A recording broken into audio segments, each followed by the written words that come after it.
Hi, this is Ellen from Health Aspire. Today I'm going to be making Cheats Chow Mein. This is a really quick dish to do, so as you're coming home from work and you're really hungry, it's super fast. I'm using corn today, so this is something that you can actually cook from frozen. You could use chicken if you prefer. We've got straight to wok noodles, some frozen stir-fry veg, which again, don't be afraid of using frozen vegetables, they're still really nutritious. We've got a lazy ginger and garlic, and then some sweet chili sauce and soy sauce to give it a really nice flavour.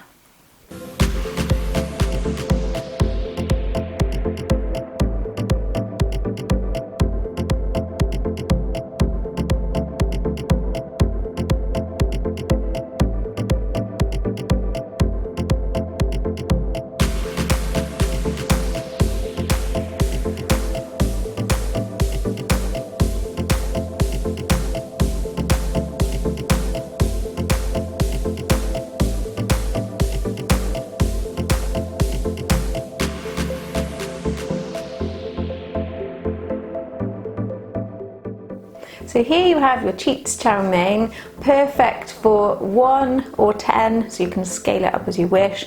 If you like chili, you can obviously add a little bit more and make it your own. Enjoy!